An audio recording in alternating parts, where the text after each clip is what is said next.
Okay, here we go. Stand by. 3, 2, 1, action. Assume nothing. Brash, bald-faced blasphemy. Question everything. I find it extremely hard to imagine. Open your eyes. It is quite all right to be an atheist. The fastest growing group of people in the country has been measured as being those who have no belief or who are atheists. You don't have to be apologetic or quiet about it. Challenge the opposition. You see religion on 100 fronts losing the argument. And start thinking. This is The Thinking Atheist Worldwide. Tonight's broadcast brought to you by Nature Box. Have great tasting, healthy snacks delivered right to your door. Forget the vending machine. Enjoy delicious treats like everything bagel sticks. Support this show. You get 50% off your first order. Go to naturebox.com/thinkingatheist. That's naturebox.com/thinkingatheist. I am suffering from some kind of a post-Alaska thing. Not a real sickness, but more of, I miss Alaska. I got married on the 1st of this month in Alaska. Natalie and I got on a little ski plane, landed on a glacier, and tied the knot right there. And for a week we were surrounded by some of the most beautiful country I have ever seen. I cannot describe it adequately to you. Just takes the breath away. A whole week of just like everywhere you turn, there's something new that takes your breath away. And then I come home to here. The only thing we have to look at here in Oklahoma is red dirt, churches, and casinos. It's everywhere. Where's the mountains? Where's the snow-capped mountains? Where's the ocean? Where are those 65-degree temperatures? Where's that? 95 degrees here. I'm leaving. I'm packing my gear. I'm going somewhere. We're actually finally talking about just going somewhere in the next several years. Honey, I know we love our home. I know it's on, but don't you think we should talk about it? Yes. We're thinking about a change of scenery. I have no idea where that conversation will take us in the years ahead, but I'll tell you, once you've seen Alaska in the summertime, just unbelievable. Because so many people have sort of asked me about the glacier story, I'm actually doing a short bonus podcast tomorrow night that kind of talks about the trip. And then I'm going to ask you for a wedding gift. And it's not what you think. So that's an extra show. So I'm doing a whole month of these bonus shows. We had 3 last week with the Unholy Trinity. We've got a bonus show again tomorrow. So you got plenty of extra stuff to listen to. And that'll happen tomorrow. And then next week, on Wednesday night, I'll be talking to J.T. Eberhard as we do a podcast about skepticism and mental health, why we should care, and separating fact from myth. This on the heels of the recent suicide of comedian actor Robin Williams. Everybody's been talking about that tragedy. And it has provided another opportunity to talk about mental health issues, specifically depression, what it is, what it's not. J.T. Eberhard has been very transparent to talk about his own battles with depression.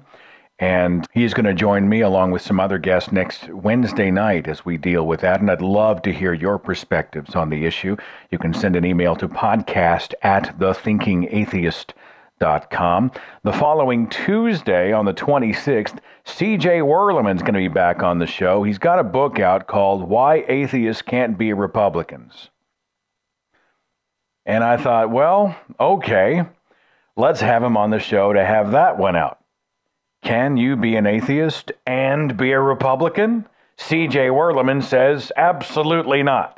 What do you say? You can send those emails to podcast@thethinkingatheist.com, and we'll stir the pot and talk politics for at least an hour on the 26th. And if you have a suggestion for some shows in September, just let me know. You can drop me a line.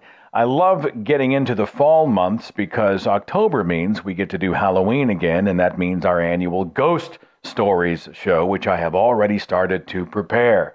Probably one of my favorite shows every single year, where we just sort of stop talking about all the serious stuff. We turn down the lights and talk ghost stories. It's hard to really get into it when it's 90 degrees and it's still officially summer, but it's coming. September, October, it'll be here before you know it. That's coming up. I'm looking forward to it. On Saturday of this weekend, I'm going to be speaking at the Colorado Secular Conference. It's a 3-day event in Denver. And there are still tickets if you want to go to that. They've got a great lineup. Just a few of the speakers. Jamila Bay is going to be there. August Brunsman, Greta Christina, Matt Dillahunty, Fred Edwards, Hemant Mehta is going to be there. Mandisa Thomas, Mikey Weinstein, and a whole lot more. I'm taking the stage on Saturday night, I think around 8 o'clock during the evening banquet, and it's going to be a ball. So if you want to go there, you can just Google Colorado Secular Conference. That should be a really good time. Before I get into the meat of the evening show and our special guest, I want to say a huge thanks out to tonight's sponsor. You know, a lot of listeners and supporters have actually commented on my pages, my social media pages, that they heard about NatureBox via this podcast and they gave it a shot and they really did like what they got. They weren't just blowing smoke. They said, hey, this is pretty awesome. And you've heard me talk about NatureBox over the past several months. They've got hundreds of delicious snacks, guilt-free snacks that are unique. They taste really good. And they're delivered right to your door, free shipping right here in the United States. They also ship to Canada. I got hooked on 2 NatureBox confections last month. They're both spicy. I must be on a spicy kick. The Kung Pao pretzels are freaking amazing. And the Sriracha roasted cashews, fantastic. Ordered those again for next month. Also added to my online pantry, the salted caramel pretzel pops, coffee kettle popcorn, and something new, the zesty noodle crunch. Hundreds of options to choose from. They're all natural, zero trans fats, no high fructose corn syrup. They have low sugar options, gluten-free options, tons of options, and the convenience of having snackables delivered right where you live. Try them now. You get half off your first box. Support this show's sponsor. Enjoy the good stuff from NatureBox. Just go to naturebox.com/thinkingatheist. That's naturebox.com/thinkingatheist. My special guest tonight, Dan Errol, is an author, he's a journalist, a speaker, and secular activist currently residing in San Diego, California. He writes on secular and humanist values on subjects like secular parenting, which we're talking about tonight, church and state separation, education reform, and secularism in public policy. He's written for Alternet, the Huffington Post. He's a special correspondent for American Atheist. He's a writer and editor over at the Richard Dawkins Foundation. You've seen his work on Salon, NBC News, the Washington Post, Christian Post, and a whole lot more. And I'm happy to have him on the air tonight. Dan Errol, thanks for being a part of the podcast, my friend. Thanks for having me on, Seth. You've got this book coming out about parenting without God. And so I sort of stole the title of the book for the title of my podcast tonight because I'm just that shameless, Dan. and it's something that I love talking about. You know, we see a lot of people who've either come out of religion and they have wished they had been raised in a sort of a deity-free parenting situation, or they are currently raising their own children without any superstitious nonsense sort of getting in the way. They are looking for maybe tips and tidbits to keep from indoctrinating their own kids. So tell me very quickly about sort of the gist of the book. Who are you going after? What's the message? I'm going after parents that are already established atheists, in a sense. I'm not really going after the person that's questioning whether or not they're an atheist, or not even going after the person that's more of a humanist, but maybe still has some religion or is still religious. Sort of like, Dale McGowan was able to kind of grab those people on both sides of the aisle. I'm sort of going for one particular side of the aisle. But if they may not be out, they may be a little shy about being an atheist because they're a parent and they don't want that to reflect on their children. And my book is written for them because I want them to, number one, come out. Because I think if it's safe for you to come out and be an atheist, then you change the way people see atheism in your community around you. And then hopefully eventually we can start doing this more worldwide. But also, there's not very many resources, I think, for people that are just saying, like, I'm an atheist and I want to figure out how to raise my kid, and I don't want to make my kid an atheist like my parents made me a Christian, or my parents made me, whatever religion you grew up in.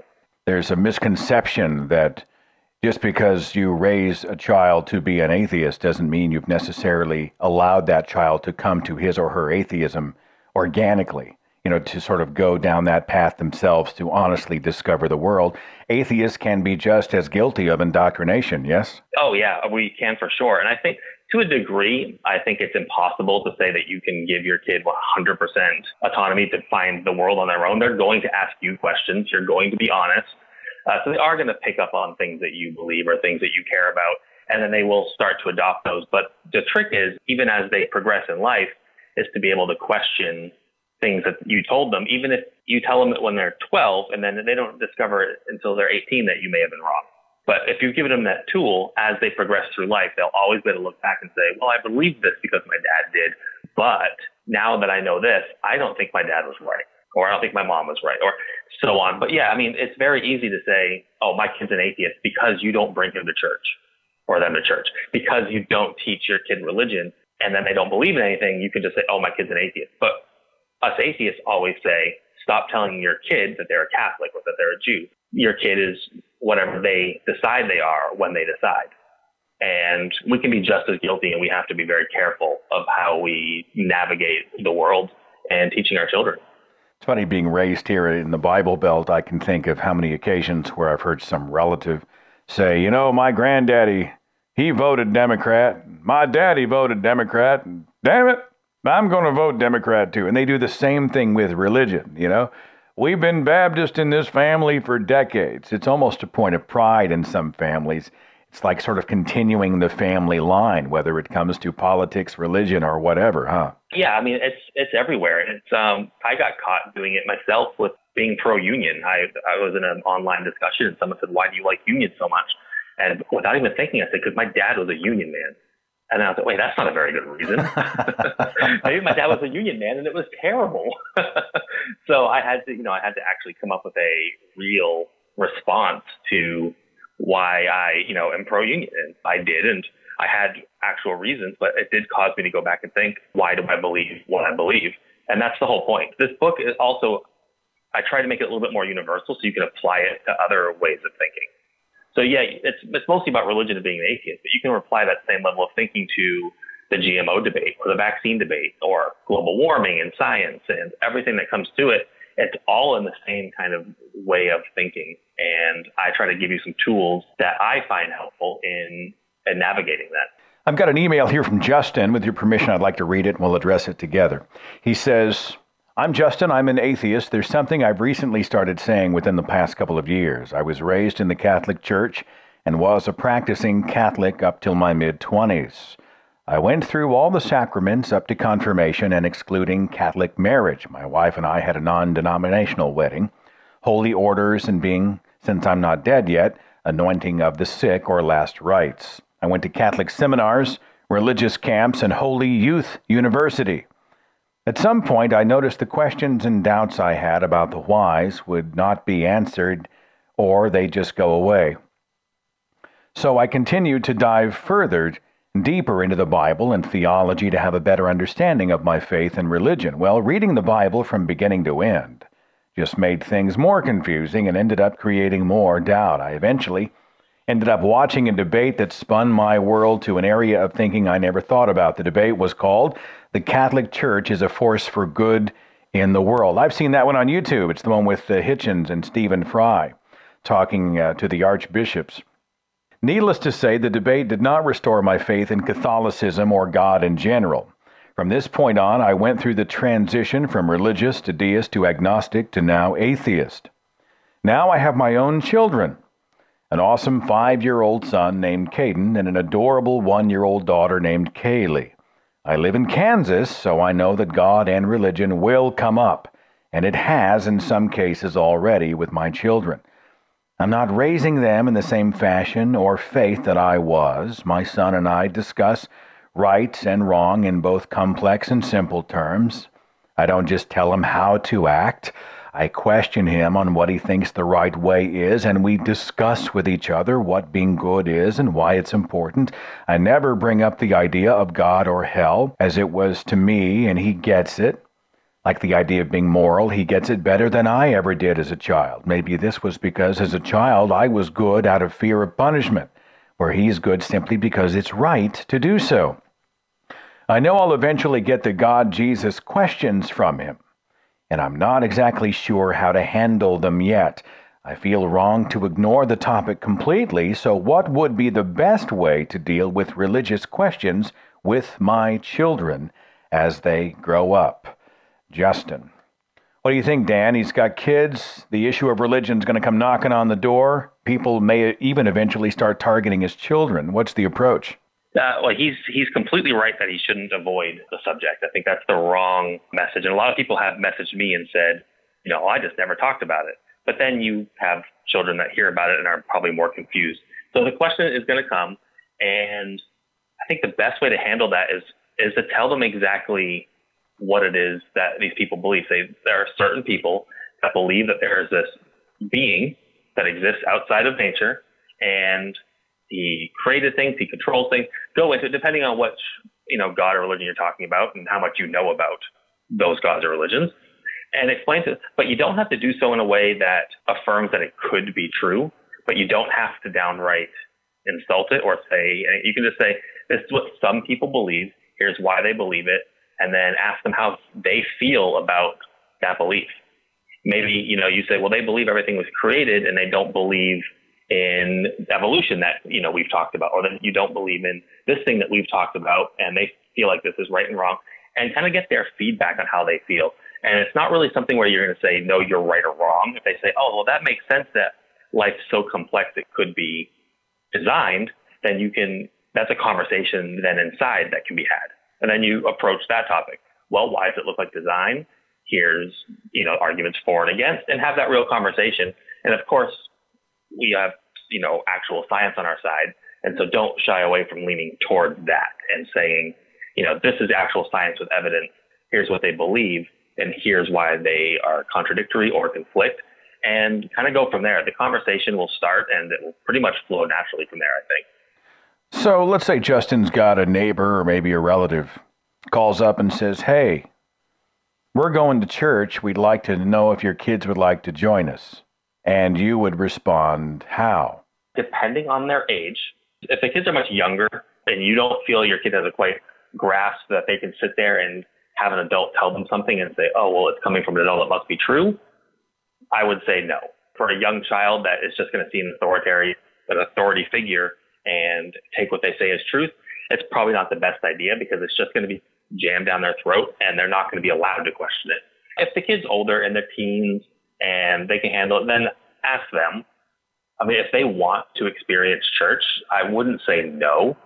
And then kind of maybe find out more about the church. Are they really conservative? Are they really liberal? Can you go with them? If your child wants to go, maybe it's a good idea that you go along and you hear what he's being told so you guys can discuss it together after.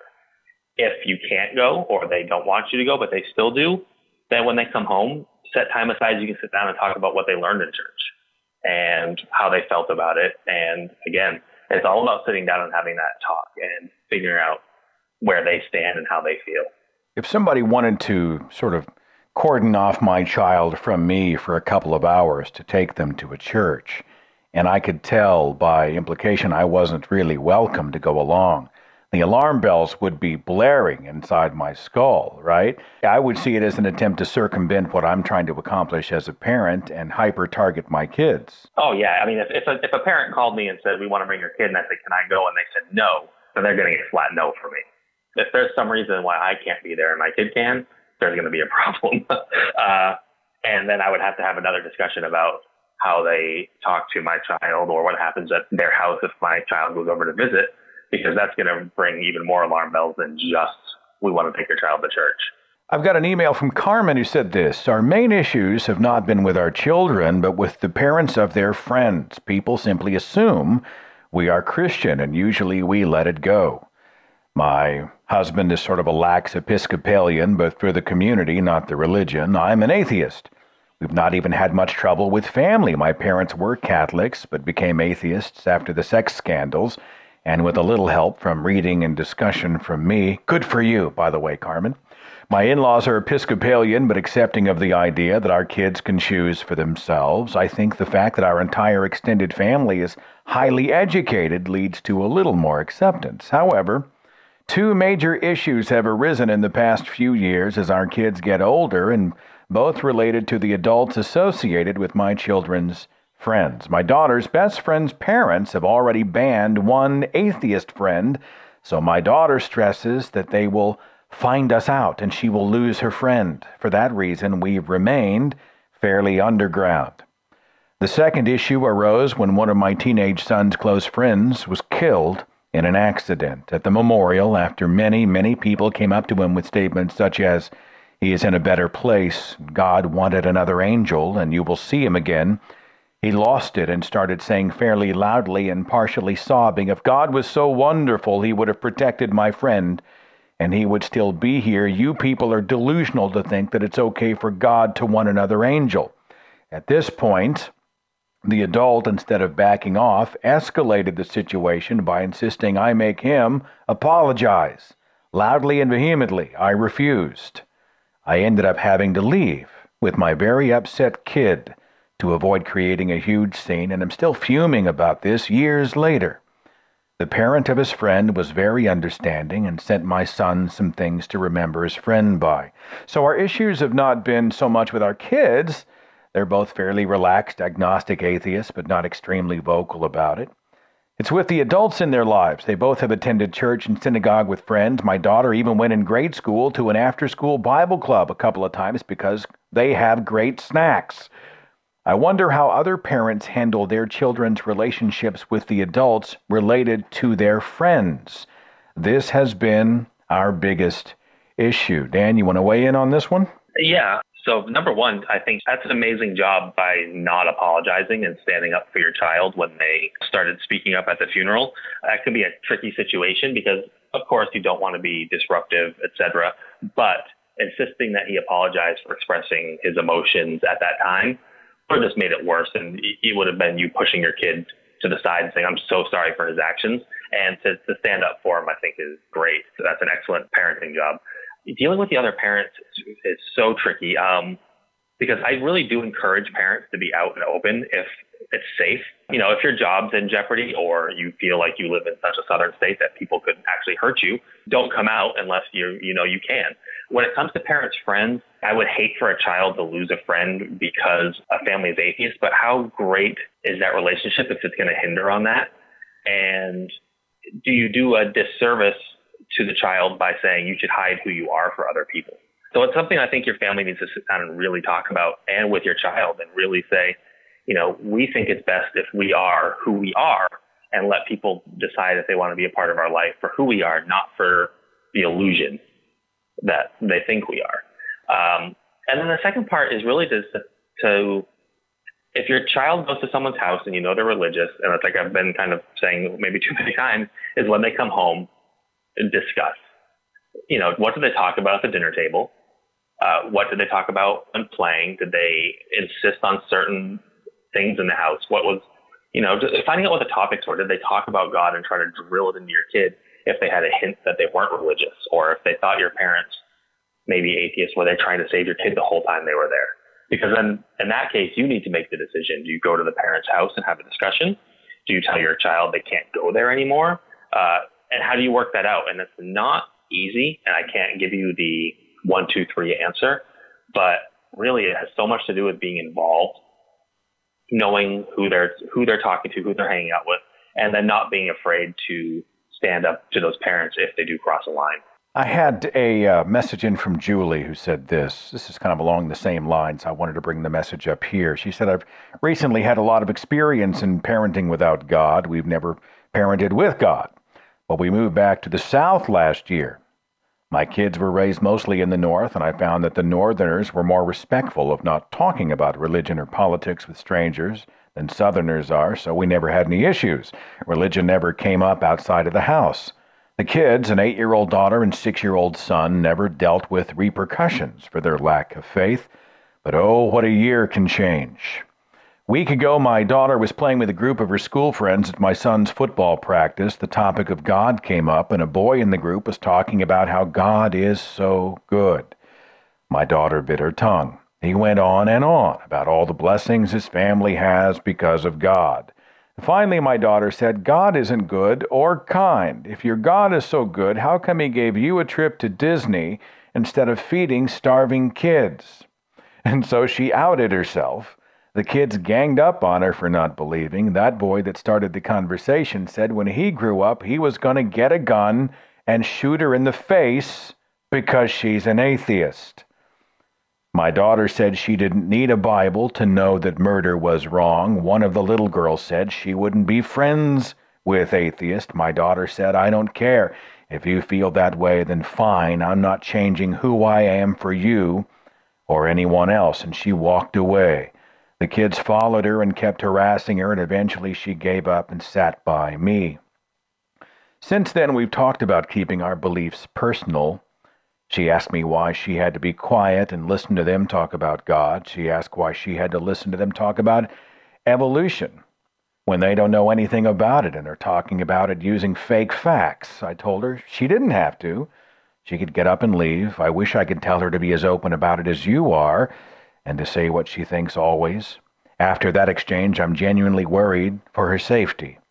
I want her to be proud of who she is and what she believes, but I want her to be mentally and physically safe.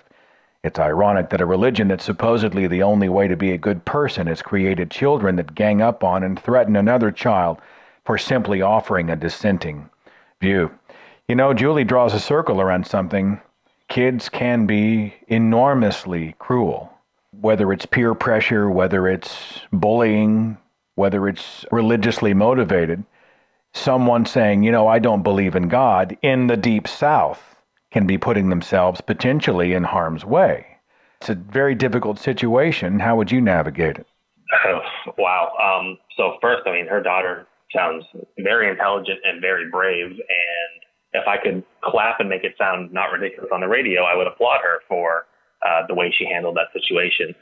But yeah, I mean, if you really do think that your child is in potential danger for what they believe, sadly, the landscape of the U.S. right now, it might be safer for her to be a bit more quiet, just because you don't want to ever be in harm's way. At her age, is it worth possibly dying for non-belief? And I would say absolutely not.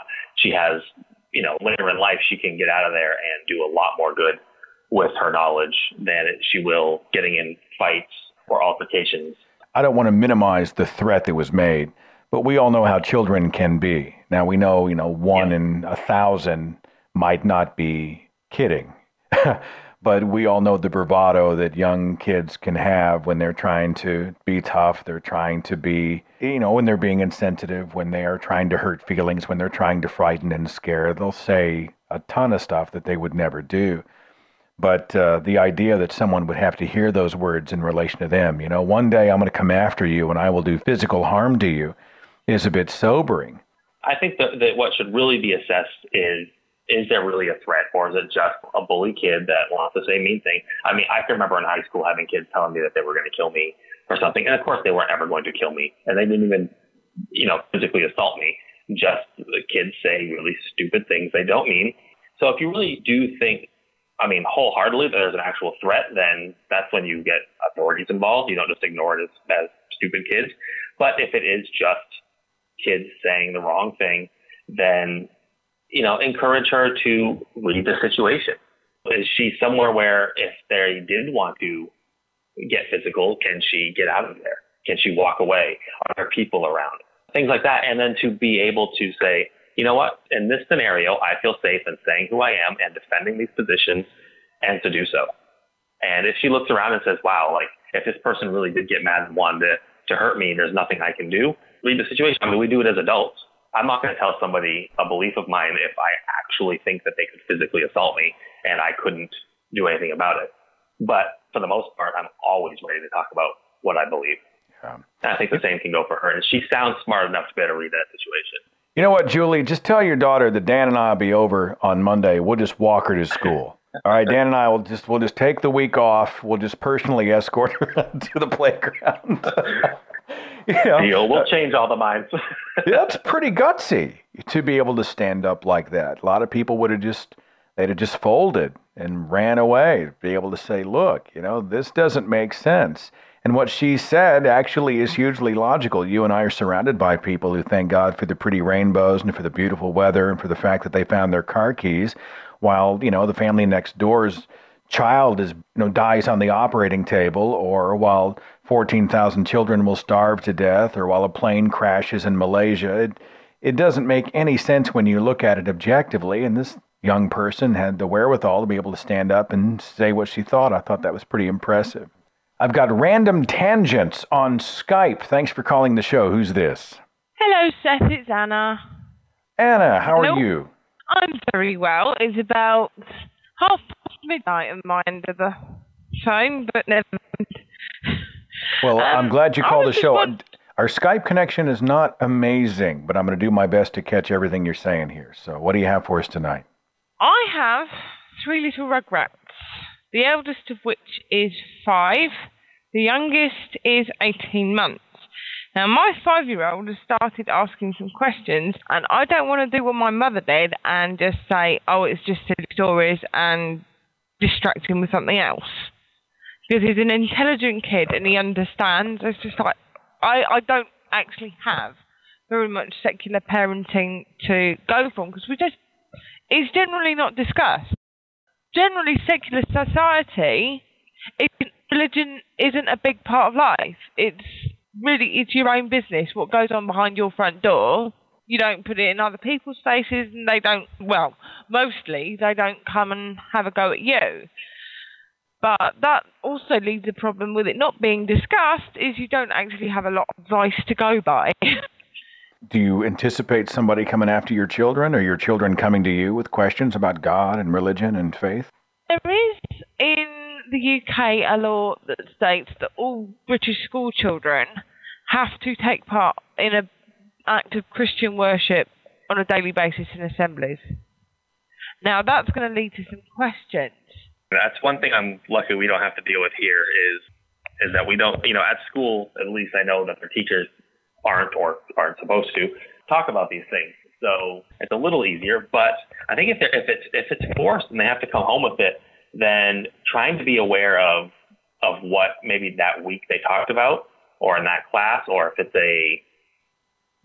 like a ceremonial, I don't really exactly know how they do it where you are. So if it's just like a one time a day where they go and they have to listen to something, trying to be aware of what it is that they're being told, figuring out how, and then sitting down with your child, even if it's 15 minutes a week even, and just talking about what it is that they're being told, or if they have questions about what they were told, to ask you, and then you guys can, instead of just telling them, well, this is wrong because, or this is make-believe because, turn it into a discussion where you find out how they feel about it. It really comes down to how do they feel about it, and then do they think it's right or wrong? Is it like an objective look at religions, a religious studies class, meaning they are learning what religions are, or is it acting like sort of this is the religion, the church endorsed religion of our educational system kind of thing? This is true. What's their angle? Under the Thatcher government in the late 70s and 80s and 90s, it was mandated that children had to do this prayer. RE is a compulsory class, but that's not until they get to an older age, because Dylan's just completed what you guys call kindergarten. So he's still very, very young, but he's asking about what's God, what's this, what's that. Your gut says you want to look him in the face and say, look, this is all a bunch of crap, right? This is all this is bogus. Don't buy it. Protect yourself, right? And yet you are worried that you will be indoctrinating this, telling the child what to think, which is exactly what the religious do. Is that an accurate way to say it? It's a different side of the same coin, It's keeping kids away from religion, which is pretty much what my parents did. They withdrew. You can withdraw your child from assemblies if you want to, but that just makes it sets them out. I don't want to do that to them either. All right, Anna. Well, it looks like I'm losing your Skype connection. Why don't Dan and I chat about this, and hopefully his great wisdom will sort of transcend our Skype problems. And I appreciate you so much for calling the show. All right. Thank you, Seth. I think the connection's my end. I've had trouble all week with it dropping calls. I might have to reinstall the stupid thing. No, it's all right. You know, welcome to the internet, right? It's the most amazing invention in the world until it doesn't work, and then it's a source of profanity and hate and death. But not. Yeah. I spend a great deal of time swearing at my laptop. It's therapeutic, so you just keep on swearing. It does. All right. We'll catch you soon, all right? Thanks for calling. Take care, sir. Thank you. I would be my first instinct if I had a 5-year-old and I knew that the church was out there with its hooks out, right? The marketing machine of the church. They want to give my child within that 4 to 14 window when they're the most vulnerable, the most susceptible. They're going to use every marketing trick in the book. They're going to use guilt. They're going to use the fear of hell. They're coming for him. And my first instinct would be to look at the child and go, it's all crap. Don't buy any of it. Protect yourself. And then underneath that, I'd be terrified that I'm actually teaching my child what to think. I'm programming. I'm creating a clone instead of giving the child the tools to sort of carve a path of his own.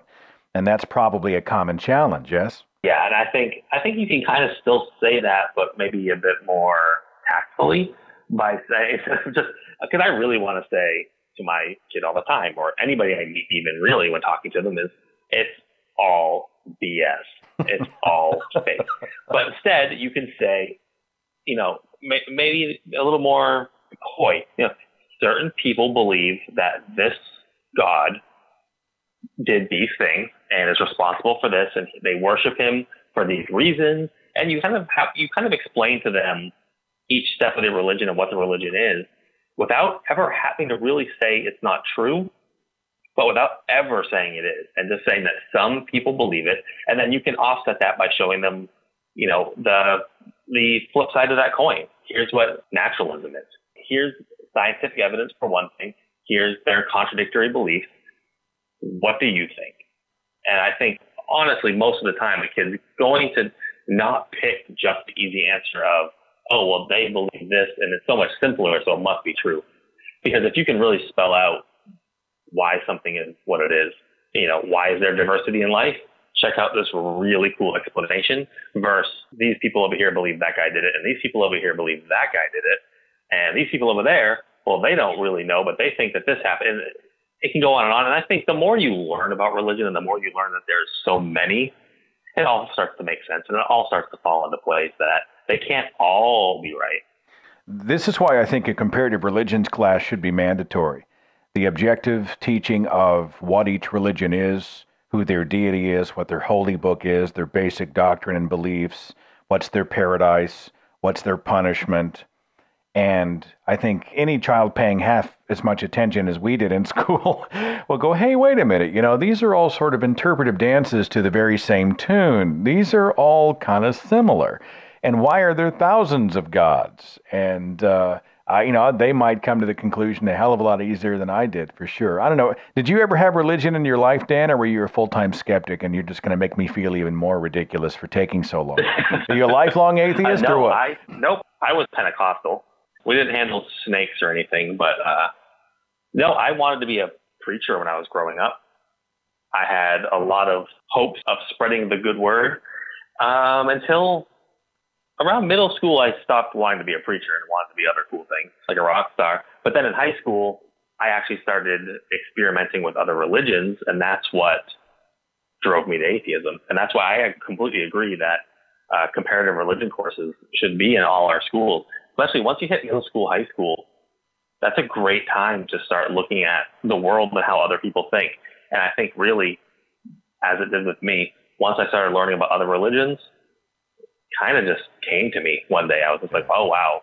It's also the time most terrifying for a lot of parents because you're seeing a rising level of independence, right? The desire to break free, to be a quote unquote adult, they've got wheels there. I got my driver's license now. I'm able to kind of come and go. I'm out of pocket more. You have less tabs on me. And for many parents, a child out in the quote unquote world is absolutely terrifying. That doubles when the kid goes to college. Oh my God, he's going to go to college and he's going to he's going to run into secular humanists. It'll ruin him, you know. It's terrifying. I've got an email from Ty, who said this. I'm a 22-year-old atheist. I've been for about 2 years now. Before that, if people asked me what religion I belong to, I'd reply with Baptist, making air quotes and then following up with, but I don't really know.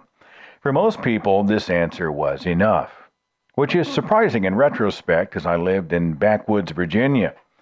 As for my mother, she was Methodist and always told me, as long as you believe in God and you're a good person, you'll get into heaven.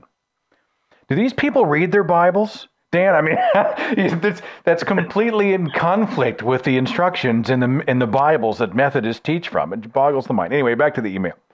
My father claims to be Baptist, but I don't really know what he believes. On one hand, my father was the person to encourage me to watch Bill Maher's Religulous. On the other, he's not an organ donor because he believes he needs to keep all his organs so God will let him into heaven. I've always thought it was an odd idea that giving up your organs after you die would prevent you from getting into heaven. Isn't that Egyptian mythology? Growing up, I didn't go to church weekly and we didn't pray before meals. Religious family members were no influence because we only ever saw them once every few years. The biggest religious influence in my childhood was going to Baptist summer camp every summer until just before I entered the 5th grade. It was always fun going to camp. There were games and crafts. The older kids would even put on skits. I stopped going because there was a day they were pushing the message down our throats. And a friend came up to me afterwards and said, I felt God's hand on my back today. I went home and cried because I must be a terrible person if God won't reach to me in the same way. I'd been going to that camp ever since I remembered. My friend was really Jewish, but had only gone because I said it was fun. See the terrible thoughts religion can put into your head? After that, I believed if I couldn't feel God, I didn't belong there, and I left. Slowly, I started to reject the idea of Jesus being divine, and by 11th grade, I accepted I was a Unitarian. When I entered college, I was questioning the idea of God himself. On the CSU campus, there are religious people that will stop you in the middle of you walking to class and ask if they can ask you a few questions. Most underclassmen and some counter-apologist will agree to the request.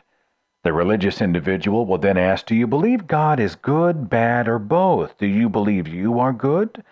Do you believe God will let you into heaven, etc.? They try to counter all arguments and make the individual feel bad, and of course the only way to get better is to go to their church. Women only approach other women, men only approach other men. After going to the church, they split the men and women up and slowly indoctrinate them. The church convinces the college kids to disconnect from their friends and family in exchange for the church. The church then marries the boys and girls off to each other. Sounds kind of like a cult, huh? I enjoy getting stopped by these individuals now because they're pretty good apologists, and I like to practice some of the moves your show has taught me. Well, I'm not a great counter-apologist, but I've had some really good ones on the air. Anyway, back to the email. She said this. I've only come out to my mother and my 18-year-old sister. My mom asked why I don't believe, and I told her I saw no evidence for belief. She accepted this and asked that I do not tell my 8-year-old brother that there is no God or heaven. I, of course, agreed because I think my mother has the right to raise her children the best way she feels possible. My sister still believes in a God, but that's as far as her faith goes. So what I think my story can teach is even if you're a true believer, you can quote, leave the cage door open by allowing your children to question in a safe environment and not jamming religion down their throats. Thank you, Seth, for all you do. You've helped to open my eyes and have given me the courage to tell my story. Keep up the great work. Ty, thank you so much for a beautiful letter. Brings an interesting scenario when you've got the siblings involved, right? I'm a non-believer. I'm an apostate. I don't buy it anymore. And let's say my younger brother is 10, and I am witness to him being dragged off to church and having Jesus pounded down his throat. As the older brother, as the older sibling, what do I do? Any thoughts, Dan? That is a tricky one. She's right that her parents do have a certain right to how they raise their child, and by asking her not to kind of push that on their kid, I have a hard time saying it's the right thing to do, but I also wouldn't want to tell her to defy her parents and go run to her sibling and start yelling, "There is no God." But I think maybe she should talk to her parents about being honest, and if her sibling asks, and say, like, look, if my brother or sister ask me, I'm going to tell them the truth, because as much as you want to raise them a certain way, I'm not going to lie to them. I think that's even more damaging. And I think most parents would probably, if they're as open as they sound, and they sound a lot like my parents, I think they would be very okay with that, saying, we don't want you, or quote unquote, preaching your atheism or your non-belief to our kid, but you don't have to pretend to be someone you're not. And I think that would be a pretty positive way of going about it, is instead of just agreeing that you won't tell them, sit down and talk to them about how you're going to act, and that you're not going to lie, and that you're not going to hide who you are, because that's pretty disingenuous as well. You want your sibling to know who you are and to know that you're proud of who you are. I totally agree. For what it's worth, I think to myself, the conversation with the parents should be the next step. Look, I don't want to hide what I do and do not believe from a member of my family. I want them to be able to see me in full living color in 3 dimensions. And I'm not hyper-targeting my siblings. I'm not out to try to be a parent in your stead. I'm not trying to replace you. But I have the right to openly live my own life. And I promise you, if your child has questions, if my younger brother, sister ends up having questions, you have my word that I will have that conversation, but I will make sure that I have it in the context of a parent present. And I think that's a responsible way to do it. I'm not trying to circumvent you. I'm not trying to disrespect you as a parent. If they come to me, I would like to have the conversation, but I will make sure that you are not surprised or ambushed by it. And I think that's a responsible way to approach it. And honestly, if somebody wants to shield somebody from an idea, it betrays, in my mind, a huge insecurity about your position. I've never understood this about religion. Christianity, Islam, why, if you believed that you had the truth with a capital T, and it was absolutely true and incontrovertible, why would you not welcome every other challenge, every idea, every other religious notion? Why wouldn't you open the door and say, come on in, bring it, you got nothing? You know what I'm saying? If you were all that sure of yourself, it seems to me that an opposing point of view would be awesome. It'd be like a Rocky movie. You just pound them down one after the other. And I think it's true. That's how we feel about a lot of the arguments that we take up. I will debate evolution with you for hours because I am so confident in the evidence behind it that I'm willing to not just say, well, you're wrong or go away. I will have the discussion with you. Area code 973. Thanks for waiting. You're on the Thinking Atheist radio podcast. Who's this? Hi, Seth. This is Marcia. I'm coming from New Jersey. Thank you so much for calling the show. We're talking about parenting without God. My special guest tonight is Dan Errol. What do you have for us tonight? Yeah, I actually have a quick question for Dan. I would like to know his point of view. I already heard your show about secular parenting, and I'm actually expecting right now. I'm 36 weeks along, so having a little boy very soon. And I would like to hear Dan's point of view. How exactly will you deal with the grandparents, especially my parents-in-law? They're very Catholic, and one of the first things they asked once they knew we were expecting is if we were going to baptize our child. So how will you deal with that? With things like that, and any other questions that might come up throughout the childhood without confrontations or without making them feel bad, because I love them. They're great people, but... Well, first, congratulations. Thank you. Get sleep now because it's about to all come to an end. I know. I hope you love sunrise because you're going to see it every day. I have an exact situation. My grandparents on my side are fundamentalist Christians. And when we announced that me and my wife were having a child, it was, well, are you going to baptize them? And I said, no. I said, but what if? And my response was, well, what if you're wrong? Do I need to baptize my child in every possible religion because of a what if? And then I said, you know what, if I am wrong and you're right, and you know, something terrible happened to my child and he was unbaptized, do you honestly think that your God would deny a child entrance based on what their parents believed? And alarmingly, they actually said yes. But the nice thing is I know they're wrong. Because even if I am wrong and there is something else out there, I can guarantee you it's not their exact version of what they believe. And I was just honest with them, and I said, no, we are not baptizing. The what if question doesn't work. And this is our child, and we're not going to put him through your weird, strange rituals because it makes you sleep better at night. And then, you know, for the growing up part, it was a discussion. I had to say, look, you're not allowed to send him religious gifts. I don't want him getting a Bible for his 10th birthday. I don't want him getting VeggieTales DVDs. I don't want these things. And you're not to talk about your religion with him if I'm not present. And I have the benefit of living 3,000 miles away, but they've been good in the sense that when we do go back to visit, when they call, they don't bring it up. They just enjoy the moment they have with them and leave it at that. Well, I would think that the freak out factor would be pretty high if they believe that, you know, this child needs to be baptized and we're the grandparents. It's our spiritual duty to do something.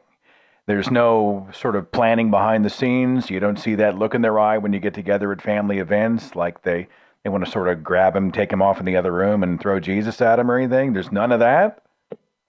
Oh, no, there's all that. They can't. They have a hard time.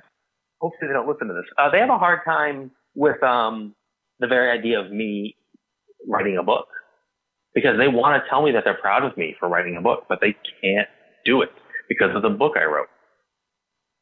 They can't come to me and say, wow, we are so proud that you went out and wrote a book, you got a publisher, and you're doing what you love. They say, we're happy you're happy, or something like that, but they can't bring themselves to say that they're proud of me or any of that. They have to skirt around it because they are really, I think, to a level, they're ashamed, and they don't want their friends to know. You know, Daniel Dennett once said that parents don't own their children. Parents are stewards of their children. You don't own the child, but you are charged to give that child the proper tools to understand his or her world and be able to go and carve a life for himself or herself. To teach the child how to think instead of what to think, if I can state that again and again.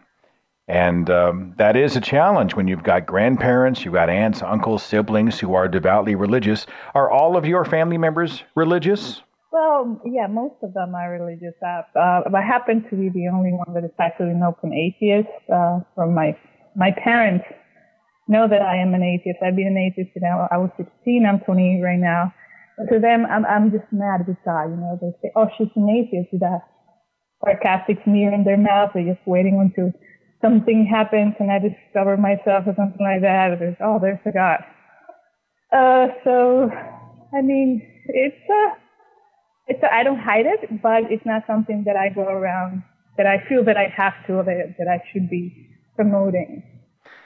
One piece of advice that I have given, and people can certainly take it or leave it, it's not like I'm Yoda, but I always say that rather than make it a negative when someone comes to you about your child not being religious, not having an affiliation with God or a specific church or what have you, I always recommend to make it a positive.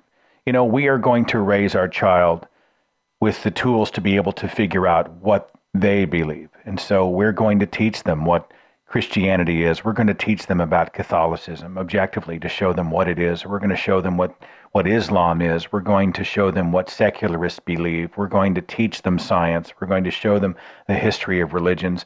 We want to give them all the information. We want to give them the tools to go find information on their own. We want them to spend every day on this planet discovering their world.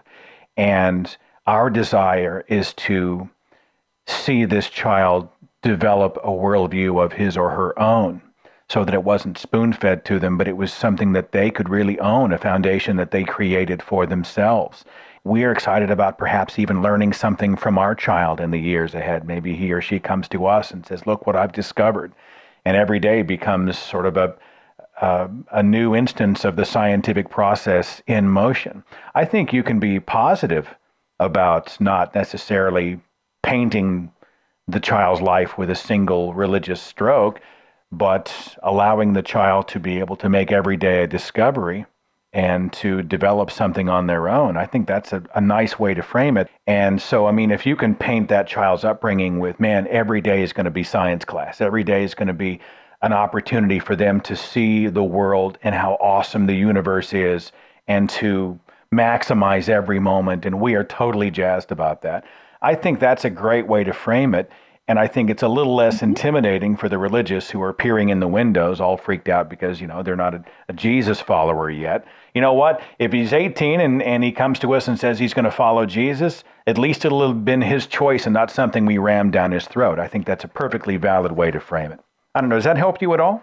Yes, actually it does. And the ironic part is that my mother refused to baptize three of her kids because in her view, we should choose the religion that we wanted to be baptized in it. Even one of my brothers was thinking at one point to become a Muslim, and she was fine by it. I mean, but yeah, it's something that I really enjoyed until this day. I can say that I was never baptized, and it's something that I really appreciating. I want my kids to be part of. Like, I don't want indoctrination and thinking atheism is the right way or the only way, but I want him to be able to think for himself and figure it out. If I was next to you, I would just high-five you right now. It's an honor to speak to a free-thinking parent. It is amazing. So all my best. Congratulations on the upcoming birth of your child. And send an email or something to us whenever it happens so we can congratulate you on the social media pages, okay? Thank you very much, Seth and Dan. Keep up the good work. All right, take care. You're welcome. And if you're picking names, Dan is a great name. Actually, Leonard. Daniel, Seth. We got biblical names all over this show, man. All right, you take care of yourself, all right? I think about that every time I meet somebody who's named like Caleb. Or, they're an atheist named Caleb. I'm like, I know what that's like.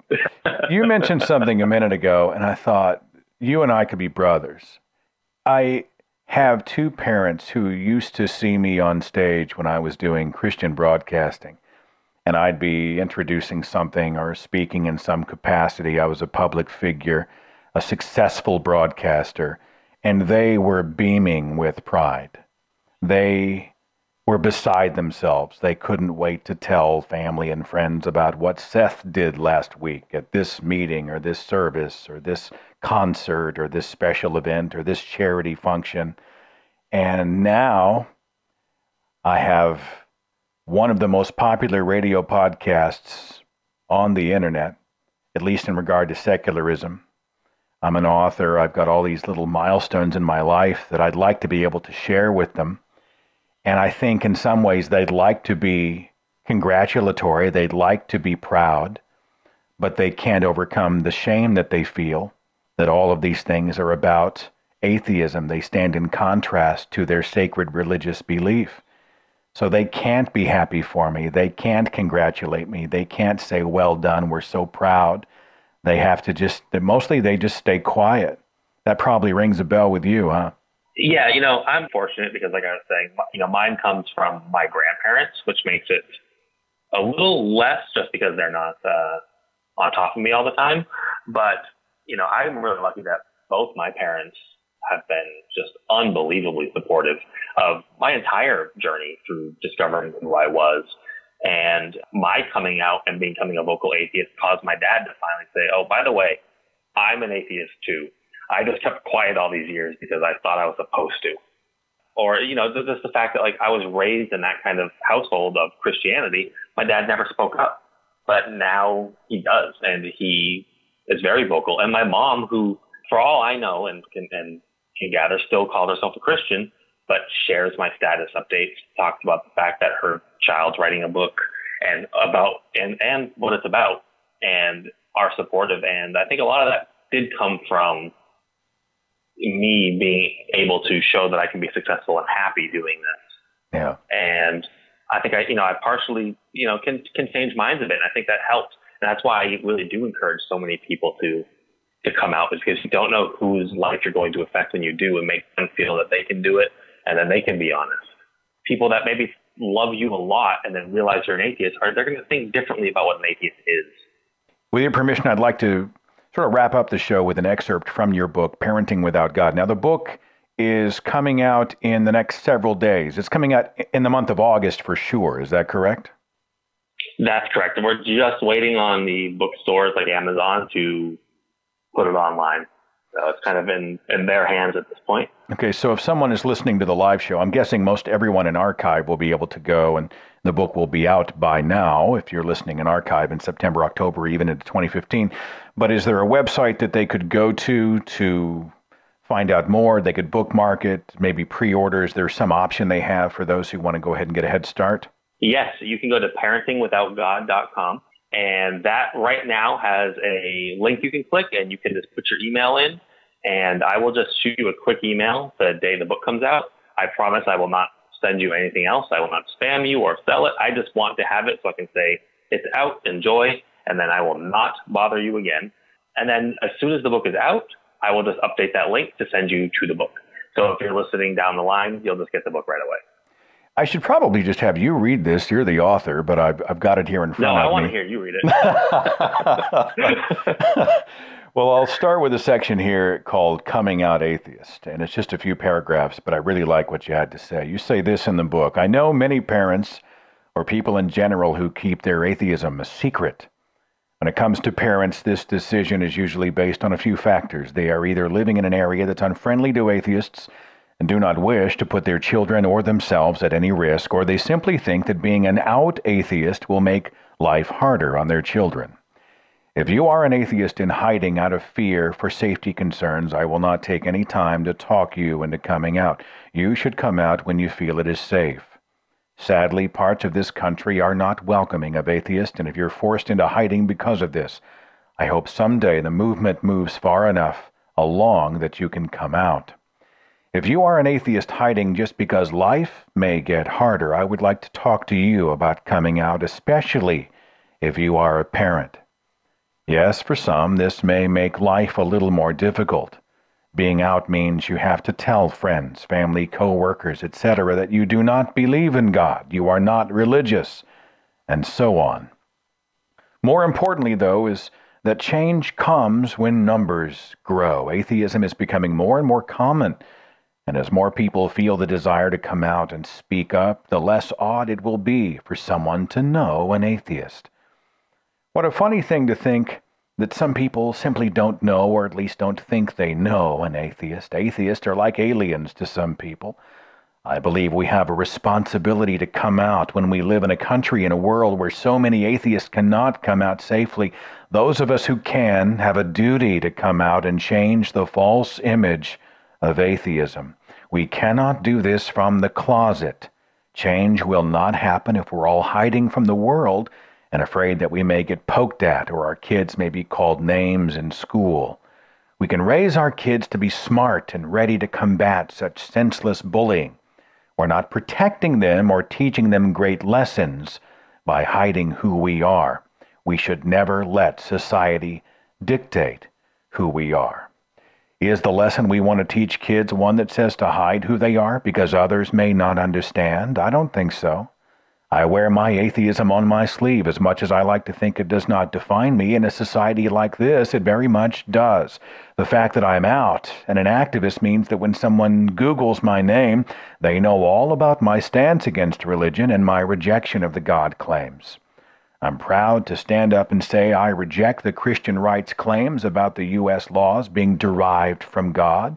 I'm proud to say I do not believe in any form of deity simply because I'm told to. I'm proud that I use evidence and rational thought to come to my conclusions about the world. This is a pride I hope to pass on to my child, and I think many of you, too. While all our children may not in fact turn out to be atheist, we do want them to come to their own conclusions with pride and never be afraid to be open about who they are. from the book Parenting Without God from Dan Arnold. Very well written. Thank you very much. Sounds even better in your voice. Oh, just stop it, Dan. I'll make sure and put a link to the book in the description box of this show. Thanks for spending an hour with us on the radio to talk about this subject. And of course, anybody can go to the website or contact you if they have any other questions or comments. All success with the new book, my friend. I hope it does well for you, and I hope it helps to empower some parents out there. Oh, thank you very much. And I didn't actually get a chance to congratulate you on your recent nuptials. So congratulations to you. Very kind. Thanks for the kind words, man. I appreciate it very much. All my best with the book. I hope it does well for you. And thanks again for being a part of the show. Thank you very much for having me. All right. I want to finish the broadcast tonight with an email that was sent to me by Crystal. And this is somebody who did it right. I figure I'd leave you with a happy ending this evening. Crystal had this to say in her email. She said, secular parenting is one of my favorite topics because I was raised by non-believing parents, and their secular worldview informed virtually every facet of the way they raised me. I'll list a few examples of the major things I wasn't taught. I was never taught to fear the eternal punishment of hell. I wasn't taught to think sex, premarital or otherwise, was wrong, evil, or ugly. And I was not taught to hate heathens, homosexuals, or any group or person. I was raised as a free thinker, though my parents never used that term. Any rule or command came with a reason if I asked. My father refused to say, because I said so, lest it lead us to blindly following authority. My siblings and I were taught to evaluate the reasonableness of all information we came across and the credibility of its source. Dad taught us the integrity behind admitting, I don't know, when we don't know something, or qualifying our sureness of an answer by saying, I think, or citing our source. Their godless perspective had a profound impact on my healthy respect for and robust knowledge on human sexuality. My parents gave me a thorough scientific explanation of sexual reproduction when I was about 6 years old, because my mother was pregnant, and I'd ask where babies come from.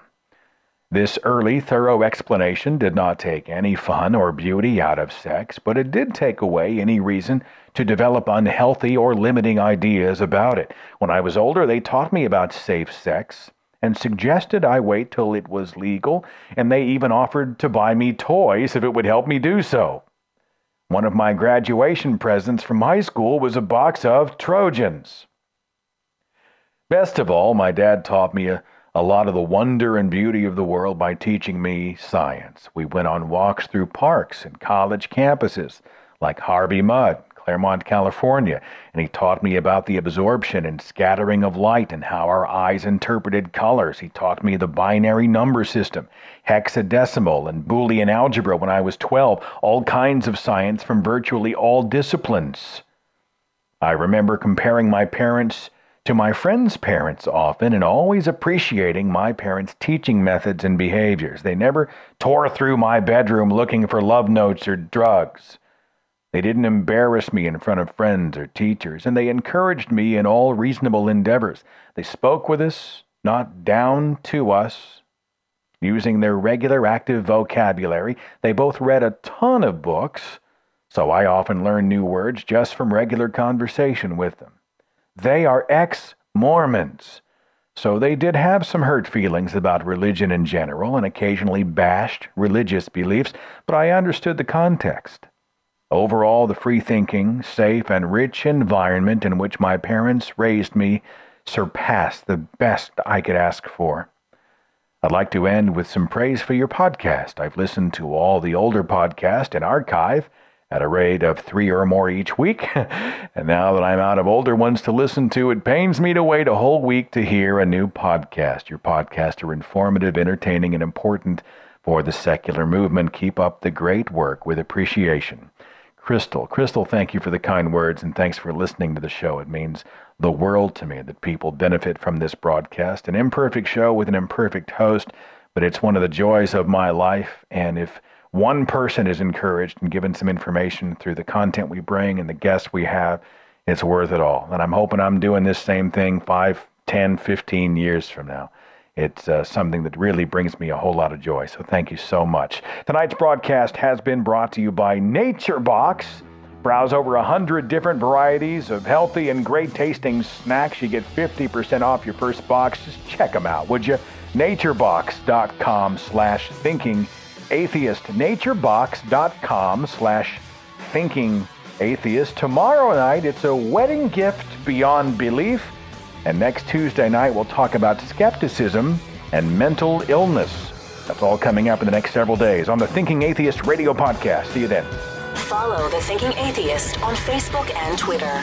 Watch dozens of original videos on the Thinking Atheist YouTube channel. And visit our website for resources, links, contact information, the editor's blog, and more. thethinkingatheist.com.